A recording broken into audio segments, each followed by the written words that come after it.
Good morning, dear students. Welcome to SYH Guru. Please like and share our videos and subscribe our channel.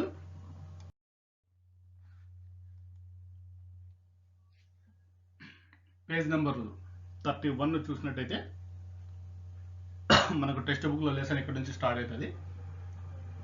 ఇక్కడ చూడండి, అంతకుముందే మనం discuss చేసాం. హైదరాబాద్ అని కనబడుతోంది, 8/9/2014 అని కనబడుతోంది. అంటే ఈ లెటర్ హైదరాబాద్ నుండి రాస్తున్నారు. ఎన్నవ తేదీ?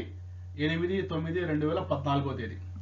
సరే, మనం ఇంతకుముందు లెటర్ ప్యాటర్న్ ఏ విధంగా ప్రజెంట్ చేయాలనేసి ఒక వీడియో చేసాం. సో ఏదైనా కానీ లెటర్ కావచ్చు, ఫస్ట్ మనం ఏం చేస్తామంటే ఎక్కడి నుంచి అయితే లెటర్ రాస్తున్నామో ఆ ఊరు పేరును రాస్తాం. తర్వాత ఏ తేదీన లెటర్ రాస్తున్నామో ఆ డేట్ రాస్తాం. ఓకేనా? అదేవిధంగా ఇక్కడ కూడా ఈ లెటర్లో కూడా రాసిన ఊరి పేరు, అంటే ఎక్కడి నుంచి రాస్తున్నాడు, హైదరాబాద్ నుంచి ఏ తేదీన రాశాడు, 8/9/2014 అని డేట్ వేశాడు. సరే, ఈ లెటర్ ఫ్రెండ్కి రాస్తున్నాడు కాబట్టి ఫ్రెండ్కు సంబోధించాడు. ఏమనేసి? ప్రియ మిత్ర. ఈ ప్రియ మిత్ర సంబోధన ఎక్కడ రావాలనుకున్నాము? అంతకుముందే మనము లెటర్కు సంబంధించిన వీడియోలో మనము డిస్కస్ చేసాం. ఈ ప్రియమిత్ర అనేది ఖచ్చితంగా డేట్కు కింద రావాలి, కాకపోతే లెఫ్ట్ సైడ్లో రావాలి. ఓకేనా? అర్థమవుతుంది కదా? ఈ విధంగా ఉంటుంది అది. సరే, మనం ఇంతకుముందే ఒకసారి డిస్కస్ చేసాం. ఏమనేసి పర్సనల్ లెటర్ ఏదైనా కానివచ్చు. ఫస్ట్ పేరాగ్రాఫ్ మనము క్షేమ సమాచారం రాస్తాము అనేసి అనుకున్నాం. సో ఇక్కడ కూడా చూడండి, గమనించండి, ఇక్కడ కూడా క్షేమ సమాచారాలే రాశాడు ఈ పిల్లడు. ఏమని రాశాడు? ప్రియమిత్ర, तुम कैसे हो? आशा करता हूं कि तुम अपने परिवार के साथ सकुशल हो। यह जानकर बड़ी प्रसन्नता हुई कि तुम हिंदी से जुड़े विविध कार्यक्रमों में भाग ले रहे हो। तुमने अपने पत्र में जानना चाहा कि हिंदी भाषा का अपने जीवन में क्या महत्व है। मैं तुम्हारी जिज्ञासा का नीचे समाधान दे रहा हूं అన్నాడు. వీటిలో మనం అర్థాలను తీసుకున్నట్టయితే, పరివార్ అంటే కుటుంబం, జిజ్ఞాస అనగా తెలుసుకోవాలనే కోరిక. చెబుతున్నాడు, ప్రియమిత్ర, ప్రియాతి ప్రియమైన మిత్రుడా, తుమ్ కైసే హో? నువ్వు ఎలా ఉన్నావు? ఎవరు రాస్తాడు లెటరు? బషీర్ అహ్మద్ రాస్తున్నాడు. ఎవరికి రాస్తాడు? ఇది అభినవ్ కుమార్ అనే పిల్లవానికి. ఓకేనా? ఏమడుగుతున్నాడు? ఓ ప్రియమిత్రుడా, తుమ్ కైసే హో? నువ్వు ఎలా ఉన్నావు? ఆశా కర్తా హూ కి తుమ్ అప్నే పరివార్ కే సాత్ సకుశల్ హో. నేను ఏమని కోరుకుంటున్నానంటే, నీవు నీ కుటుంబంతో క్షేమంగా ఉన్నావని నేను ఆశిస్తున్నా. యహ జాన్కర్ బడి ప్రసన్నత హుయి. ఈ విషయం తెలుసుకొని నాకు చాలా ఆనందం వేసిందంట. ఏ విషయం అంట? తుమ్ హిందీ సే జుడే వివిధ కార్యక్రమమే భాగ్ లే రహే హో. అంటే నువ్వు అంతకుముందే చెప్పినావు కదా, నేను హిందీకి సంబంధించిన వివిధ కార్యక్రమాలలో పాల్గొంటున్నాను అని నువ్వు చెప్పావు కదా. ఈ విషయం తెలుసుకొని అబ్బాబ్బా ముझे बहुत ప్రసన్నత హుయి, అంటే నాకు చాలా ఆనందం వేసింది అని అంటున్నాడు. ఇక కింద రాస్తున్నాడు, తుమ్ అప్నే పత్రమే జాననా చాహా. నువ్వు అంతకుముందు లెటర్లో రాశావు కదా, లెటర్లో ఒక విషయం గురించి తెలుసుకోవాలనుకున్నావు. ఆ విషయం ఏంటంటే, హిందీ భాషాకా అప్నే జీవన్ మే క్యా మహత్వ హై. అంటే మన జీవితంలో హిందీ భాష యొక్క గొప్పతనం ఏమి అనేసి నువ్వు ప్రశ్నించావు కదా. మై తుమ్హారీ జిజ్ఞాసా కా నీచే సమాధాన్ దే రహా హూ. నువ్వు అడిగిన ప్రశ్నకు నేను కింద సమాధానం ఇస్తున్నాను చూడు నాయనా అనేసి చెబుతున్నాడు. ఇక మనము డిస్కస్ చేసిన 4 లైన్లలోని గ్రామటికల్ వర్డ్స్ నువ్వు చూసినట్టయితే, మిత్ర అనే పదం ఉంది నాన్న. మిత్ర అనే పదము తత్సం వర్డ్. అది ఆ తత్సంకు తద్భవ రూపము మీత్. ఓకే? ఇంతకు ముందు పేరాగ్రాఫ్ అంటే బిఫోర్ వీడియోలో ఒక పదం వచ్చింది, సాన్స్ అని చెప్పాడు కదా. हिंदी एक ऐसी भाषा है जो भारतीयों के सांसों में बसी है, చెప్పినాడు కదా, సాన్స్ అంటే శ్వాస కదా. సాన్స్ అనేది సాన్స్ అనున్నది తద్భవ వర్డ్ నాన్న, దాని తత్సమ రూపం శ్వాస్. ఓకేనా, శ్వాస్ అనేది తత్సమ, సాన్స్ అనేది తద్భవం. ఓకేనా. ప్రసన్నత అనే పదం ఉంది. ఈ ప్రసన్నత అనే పదములో ప్రత్యయ తా. ఓకేనా. లింగ్, ఇక మిత్ర అనే పదం ఉంది కదా, మిత్రకి సఖి అని మనము లింగ స్త్రీలింగము రాయొచ్చు.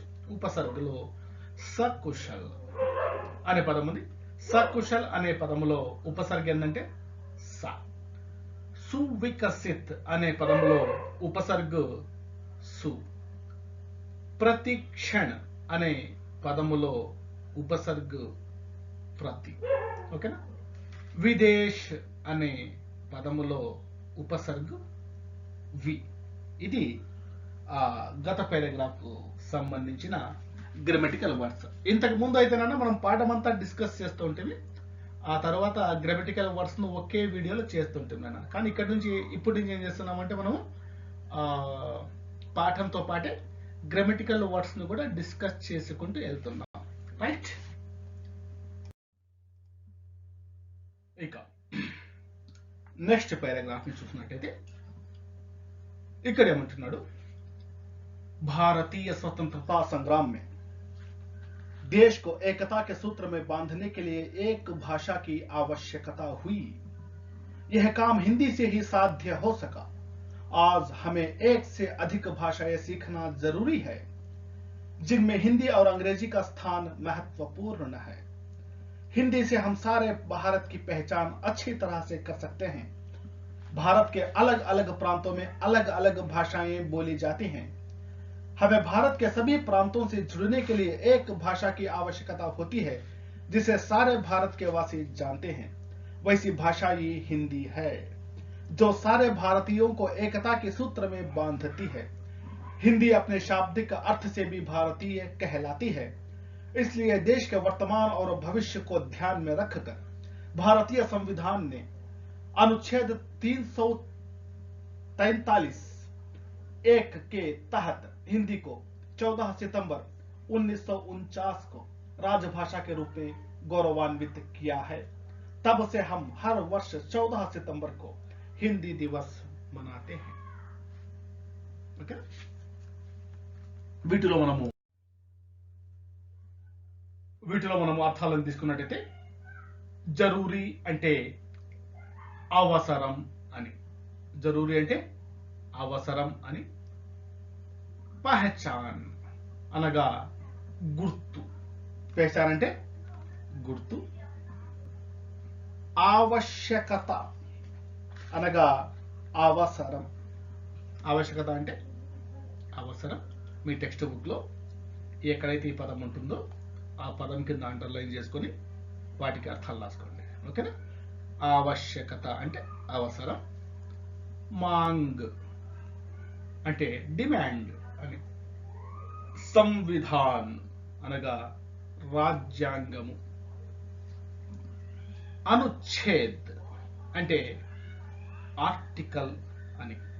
రాజభాష అనగా ఏ భాష ద్వారా అయితే ప్రభుత్వ కార్యకలాపాలు కొనసాగుతాయో అటువంటి భాషను ఏమంటామంటే నాన్న రాజభాష అనేసి అంటాం.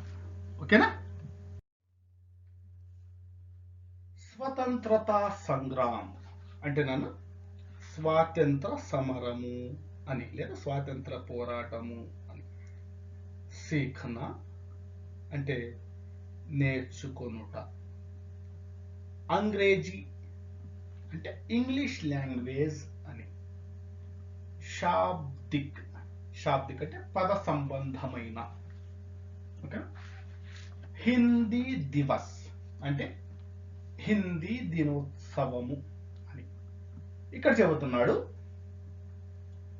భారతీయ, పేజ్ నెంబర్ 31, सेकंड पैराग्राफ. भारतीय स्वतंत्रता संग्राम में देश को एकता के सूत्र में बांधने के लिए एक भाषा की आवश्यकता हुई. यह काम हिंदी से ही साध्य हो सका. చెబుతున్నాడు భారతదేశ స్వాతంత్ర సమరంలో देश को एकता की सूत्र में बांधने के लिए అంటే మీ దేశం మొత్తాన్ని ఒక్క త్రాటిపై తేవడానికి ఏదో ఒక భాష అవసరమైందన్నమాట. అంటే దేశ ప్రజలను ఏకం చేయడానికి, దేశ ప్రజలను ఏక త్రాటిపై తేవడానికి ఒక భాష అవసరమైంది. ఆ భాష ఏంటంటే యహ్ కామ్ హిందీ సే హీ సాధ్య హో సకా. అంటే దేశ ప్రజలను కలపడానికి హిందీ భాషే ఆ సమయంలో బాగా ఉపయోగపడింది అనేసి అంటున్నాడు. ఎందుకంటే आज हम एक से अधिक భాషాయే సీఖనా జరూరీ హై. నేటి కాలంలో మనకు ఒక భాషే కాకుండా ఒకటి కంటే ఎక్కువ భాషలు నేర్చుకోవడము నేటి కాలంలో చాలా తప్పనిసరి అంటున్నాడు. జిన్మే హిందీ और अंग्रेजी का स्थान महत्वपूर्ण है. మనము మన మాతృభాషతో పాటు నేర్చుకోవాల్సిన అడిషనల్ లాంగ్వేజెస్ ను మనము తీసుకుంటే వీటిలో ఇంపార్టెంట్ లాంగ్వేజెస్ ఏంటంటే హిందీ మరియు ఇంగ్లీష్ అనేసి ఇక్కడ చెబుతున్నాడు. ఎందుకు హిందీ మరియు ఇంగ్లీషే ఎందుకు ఇంపార్టెంట్ లాంగ్వేజెస్ అంటే చెబుతున్నాడు, హిందీ సే హమ్ సారే భారత్ కి పెహచాన్ అచ్చి తరహ సే కర్ సక్తే హై. ఎందుకంటే హిందీ నేర్చుకోవడం వల్ల మనమేమి పూర్తి భారతదేశాన్ని మనము చుట్టి రావచ్చు. ఇక ఏం చెప్తున్నారు ఇక్కడ, భారత్ కి పెహచాన్ అంటే మీ నిజం భారతదేశాన్ని మనం గుర్తించవచ్చు అంటుండే. అంటే అర్థం ఏమి ఇక్కడ, మనము హిందీ నేర్చుకోవడం వల్ల పూర్తి దేశాన్ని అంటే మన దేశ వ్యాప్తంగా మనము హ్యాపీగా తిరిగి రావచ్చు. ఇక్కడి సాంప్రదాయాలను సంస్కృతి గురించి మనము క్షుణ్ణంగా తెలుసుకోవచ్చు అని చెప్తున్నాడు. ఎందుకంటే భారత్ కే అలగ్ అలగ్ ప్రాంతం మే అలగ్ అలగ్ భాషాయే బోలి. ఎందుకంటే మన భారతదేశ పరిస్థితి ఏంటంటే మన భారతదేశం చాలా విశాలమైన దేశం, అవునా లేదా? మన భారతదేశంలో చాలా రాష్ట్రాలు ఉన్నాయి, అవునా లేదా? మన దేశంలో ఎన్నో భాషలు మాట్లాడుతున్నారు, అవునా కదా నాన్న? మన రాష్ట్రం ఆంధ్రప్రదేశ్లో అయితే చూడండి తెలుగు భాష మాట్లాడతారు. మన పక్కన కర్ణాటక ఉంది, కర్ణాటకలో కన్నడ మాట్లాడతారు. దాని దిగువ తమిళనాడు ఉంది, తమిళనాడులో తమిళం మాట్లాడతారు. కేరళలో మలయాళం మాట్లాడతారు. మహారాష్ట్రలో మరాఠీ, బెంగాల్లో బెంగాలీ, ఒరిస్సాలో ఒరియా, అవును లేదా? ఈ విధంగా ప్రతి రాష్ట్రానికి ఒక్కొక్క భాష ఉంది నాన్న, అవునా? తెలంగాణలో తెలుగు, అవునా లేదా? అయితే ఒక ప్రాంతపు భాష మరొక ప్రాంతంలో వర్క్ చేయదంటే ఫర్ ఎగ్జాంపుల్ కేరళ వ్యక్తి వచ్చాడు, కేరళ వ్యక్తికి మలయాళం తప్ప ఏమీ రాదనుకుందాం. మన ఆంధ్ర ప్రాంతానికి వచ్చాడు, ఇక తమ అవసరాలను ఎలా తీర్చుకోగలడు పాపం? వాడు ఏం చెప్పినా మనకు అర్థం కాదు, అవునా? మనం ఏం చెప్తున్నాం మనకు అర్థం కాదు, అవునా లేదా? అటువంటి సందర్భంలో ఏం చేస్తాడు, నీకి మరియు అతనికి తెలిసిన లాంగ్వేజ్ ని యూజ్ చేస్తాడు. అటువంటి భాష అంటే ఒక ఇరు ప్రాంతాల వ్యక్తులను కలపడానికి ఉపయోగపడే భాష ఏదంటే హిందీ. హిందీని ఎందుకు తెలుగు ఎందుకు కాకూడదు? మన డౌట్ అది కూడా. హిందీని ఎందుకు తెలుగు ఎందుకు కాకూడదు? ఎందుకంటే మన తెలుగు రాష్ట్రాలలోనే మాట్లాడతారు, లైక్ యాజ్ ఆంధ్రప్రదేశ్, తెలంగాణ తో పాటు పశ్చిమ బెంగాల్ అనే రాష్ట్రంలో కూడా తెలుగును విరివిగా వాడతారు. మరి కన్నడ ఎందుకు కాకూడదు?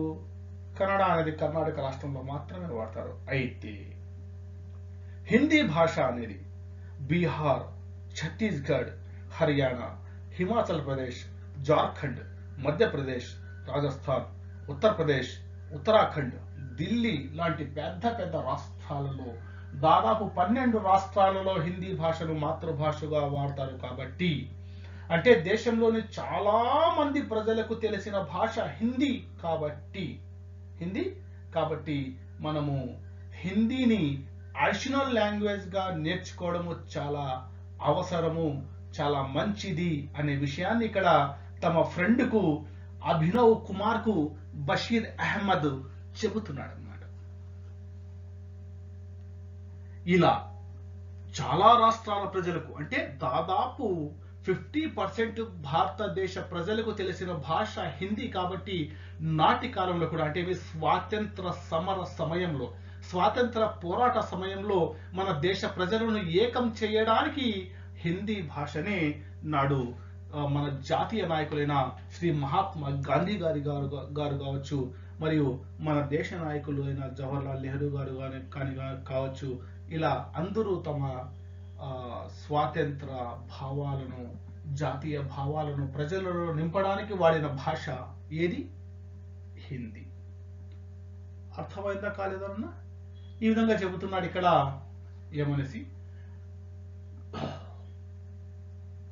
हम भारत के सभी प्रांतों से जुड़ने के लिए एक भाषा की आवश्यकता है जिसे पूरे भारत के वासी जानते हैं. చెబుతున్నాడు మనం భారతదేశంలోని అన్ని ప్రాంతాల ప్రజలతో కలవడానికి, అన్ని ప్రాంతాల ప్రజలను ఏకం చేయడానికి ఒక భాష అవసరం. जो सारे भारत के वासी जानते हैं. ఆ భాష ఏదై ఉండాలి? మొత్తం భారతదేశ ప్రజలకు తెలిసిన భాష ఉండాలి. వైసీ భాష హీ హిందీ హై చెబుతున్నాడు. అటువంటి దాదాపు చాలా మంది భారతీయులకు తెలిసిన భాష ఏదంటే హిందీ. जो सारे भारतीयों को एकता के सूत्र में बांधती है. ఈ విధంగా మన భారతదేశంలో చాలా మంది ప్రజలకు తెలిసిన భాష హిందీ కాబట్టి హిందీ భాష మాధ్యమంగానే, హిందీ భాష ద్వారానే మనము ఐక్యమత్యాన్ని సాధించవచ్చు అని చెప్తున్నాడు. ఇక్కడ ఇంకొక ముఖ్యమైన వాక్యం చెప్పాడు చూడండి. హిందీ अपने शाब्दिक अर्थ से भी भारतीय कहलाती है. చూడండి, హిందీ అనే పదము చాలా సామాన్యమైన పదం కాదు నాన్న. హిందీ అనే పదములో కూడా ఇండియా ఉంది అనమాట. అంటే భారతీయత అనేది హిందీ పదంలో ఉంది అంటున్నాడు. అంటే మీ ఇష్టం వచ్చినట్టు చెప్పేస్తారు సార్, హిందీ పదంలో భారతీయత ఏంది సార్ అనేసి మనము క్వశ్చన్ చేయొచ్చు. అంటే ఇక్కడ మామూలుగా మనం చిన్నప్పటి నుంచి ఒక పదం చెప్తాంటాం, జై హింద్ అంటున్నామా లేదా? జై హింద్, జై హింద్, జై హింద్, జై హింద్, జై హింద్ అంటుంటామా? సరే, జై హింద్ అంటే అర్థం ఏమి? జై హింద్ అంటే అర్థం ఏమి? హింద్ అంటే తెలుసా? జై అంటే జయము అని, హింద్ అంటే ఏందో తెలుసా? హింద్ అంటే భారతదేశము అని. హింద్ అంటే అర్థం ఏమి? భారతదేశము. జై హింద్ అంటే జై భారతదేశం అని. ఓకేనా? ఇక్కడ మన భాష పేరు ఏం పేరు? హిందీ. అర్థం కదా? హింద్ అంటే భారతదేశం. మన భాష పేరు ఏం పేరు? హిందీ. అంటే హింద్ ప్రజలు మాట్లాడే భాష హిందీ. అర్థమవుతుందా కావడం లేదా? హింద్ అంటే భారతదేశం. ఓకేనా? హింద్ అంటే భారతదేశం. భారతీయుల భాష हिंदी. ओके ना? जो लोग हिंद में रहते हैं उनकी भाषा को हम हिंदी कहते हैं. అర్థమైందా కాలేదా? ఈ విధంగా హిందీ అంటే భారతీయుల భాష. ఓకేనా? హింద్ ప్రాంత ప్రజల భాష. కాబట్టి చెబుతున్నాడు ఈ హిందీ పదములో భారతీయత అనే పదము కూడా కలిసి ఉంది అంటున్నాడు. చూడండి మన భాష, హిందీ భాష ఎంత గొప్ప భాష. ఇంకేం చెబుతున్నాడు ఇక్కడ? इसलिए కాబట్టి ఏం చేశారు? देश के वर्तमान और भविष्य को ध्यान में रखकर भारतीय संविधान ने अनुच्छेद 343 एक के तहत हिंदी को 14 सितंबर 1949 को राजभाषा के रूप में गौरवान्वित किया. तब से हम हर वर्ष 14 सितंबर को हिंदी दिवस मनाते हैं. చెబుతున్నాడు ఇక్కడ ఏమనసి, కాబట్టి इसलिए కాబట్టి అంటే హిందీ భాషకు ఇంత ప్రాముఖ్యత ఉంది కాబట్టి దేశ భవిష్యత్తును దృష్టిలో ఉంచుకొని, దేశ వర్తమాన భవిష్యత్తులను దృష్టిలో ఉంచుకొని భారతదేశ రాజ్యాంగము ద్వారా, ఇక్కడ కనిపిస్తుంది చూడండి కాన్స్టిట్యూషన్ ఆఫ్ ఇండియా కనబడుతుందా? అది మన భారతదేశ రాజ్యాంగం యొక్క కవర్ పేజ్. ఓకేనా? చెబుతున్నాడు ఈ భారతదేశ రాజ్యాంగము ద్వారా ఆర్టికల్ నెంబర్ 343 గుర్తుంటుందా? ఆర్టికల్ నెంబర్ ఎంత? 343. ఓకేనా? 343 పేరా 1 ప్రకారంగా 14 సితెంబర్ అంటే మీ సెప్టెంబర్ నెల 14వ తేదీన 1949వ సంవత్సరంలో హిందీని దేశ రాజభాషగా గుర్తించారనమాట. నాన్న అర్థమవుతుందా నాన్న? ఎప్పుడు సెప్టెంబరు 14వ తేదీన ఏ సంవత్సరంలో? 1949వ సంవత్సరంలో. ఓకేనా? ఆర్టికల్ నెంబర్ 343 కి అనుగుణంగా 343 ద్వారా ఏం చేశారంటే హిందీ భాషను దేశ రాజభాషగా గుర్తించడం జరిగింది. కాబట్టి 1949 నుండి నేటి వరకు కూడా మనము సెప్టెంబర్ 14th ను హిందీ దివస్ గా జరుపుకుంటున్నాం. నేషనల్ హిందీ డే, ఏమి జాతీయ హిందీ దినోత్సవముగా ఏ తేదీన జరుపుకుంటున్నాం? September 14th. ఓకేనా? 14 సెప్టెంబర్ నెల 14వ తేదీన హిందీ దినోత్సవంగా జరుపుకుంటున్నాం. ఎప్పటి నుంచి జరుపుకుంటున్నాం? ఫ్రమ్ 1949 1949వ సంవత్సరం నుంచి జరుపుకుంటున్నాం. ఎందుకు జరుపుకుంటున్నాం? ఎందుకంటే 1949వ సంవత్సరంలో ఇదే రోజు, అంటే ఆ రోజు సెప్టెంబర్ 14th తేదీన హిందీ భాషను మన దేశ రాజభాషగా గుర్తించారన్నమాట. సరే, రాజభాష అంటే ఏమి? రాజభాష అంటే ఏమి? అంతకుముందే మనం అర్థాలు చెప్పేటప్పుడు డిస్కస్ చేశాం. అంటే ఏమి? ఏ భాష ద్వారా అయితే ప్రభుత్వ కార్యకలాపాలు కొనసాగుతాయో. అర్థమవుతుంది కదా? ఏ భాష ద్వారా అయితే ప్రభుత్వ కార్యకలాపాలు కొనసాగుతాయో అటువంటి భాషను ఏమంటామంటే రాజభాష అని. అంటే ఆ దేశ భాషలలో రాజు అని, కింగ్ అని. అర్థమైందా కాలేదనన్నా? ఈ విధంగా మన హిందీ భాషను దేశ రాజభాషగా గుర్తించారు. కాబట్టి ఆనాటి నుండి నేటి వరకు సెప్టెంబర్ 14వ తేదీ నాడు మనం ఏం చేస్తున్నాం? హిందీ దినోత్సవాన్ని జరుపుకుంటున్నాం. National Hindi day. ఇంకోటి వరల్డ్ హిందీ డే కూడా ఉంది. వరల్డ్ ఇంటర్నేషనల్ హిందీ డే అంటాం కదా, ఇంటర్నేషనల్ హిందీ డే కూడా ఉంది. అది ఎప్పుడంటే జనవరి 10వ తేదీ. ఎప్పుడది? జనవరి 10వ తేదీ. సరే, ఇప్పుడు సెప్టెంబర్ 14th తేదీ నాడే ఎందుకు నేషనల్ హిందీ డే జరుపుకుంటాము అనేసి మనము ఇప్పుడు డిస్కస్ చేసాం. సరే, అదేవిధంగా మనము ఈ పాఠము ఎండ్ అయ్యే లోపలే జనవరి 10 రోజునే ఎందుకు ఇంటర్నేషనల్ హిందీ డే గా జరుపుకుంటున్నాము అనే విషయం గురించి కూడా మనం తెలుసుకుందాం. ఓకేనా? ఇక ఈ పారాగ్రాఫ్ సంబంధించిన గ్రామటికల్ వర్డ్స్, వ్యాకరణీయ శబ్దాలను తీసుకుంటే వీటిలో ఫస్ట్ తత్సం, తద్భవ్ గురించి డిస్కస్ చేద్దాం. దివస్ అనే పదం ఉంది నాన్న. దివస్ అనేది తత్సం రూపు, దానికి తద్భవు దిన్. వర్ష్ అనేది, వర్ష్ అంటే సంవత్సరం అని నాన్న. బరస్ అంటే కూడా సంవత్సరమే, అయితే వర్ష్ అనేది తత్సం రూపు, బరస్ అనేది తద్భవ రూపు. ఓకేనా? తర్వాత ఆశ అనేది చూడండి, ఆశ అనేది తత్సం రూపు, ఆశ ఆస్ రెండింటికి కలిపి అర్థము ఆశ అనే అర్థం వస్తుంది. కాకపోతే ఒకటి తత్సం రూపు, ఆస్ అనేది తద్భవ రూపు. ఓకేనా? Next word Ujjwal. ఉజ్వల్ అనేది తత్సము, దానికి తద్భవ రూపు ఏంటంటే ఉజాల. ఓకేనా? తర్వాత తత్సం రూపు ఏమి? నవ్య అనే పదం ఉంది. నవ్య అంటే కొత్త అన్న. ఉజ్వల్ అంటే అర్థం, తెలుగు అర్థం చెప్పలేదు కదా. ఉజ్వల్ అంటే ఉజ్వలమైన అని. ఓకేనా?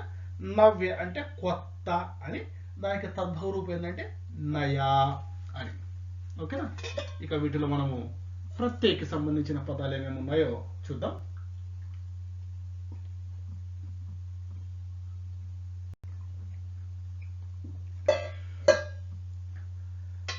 ప్రత్యయ చూడండి, ఇక్కడ మహత్వపూర్ణ అనే పదం ఉంది.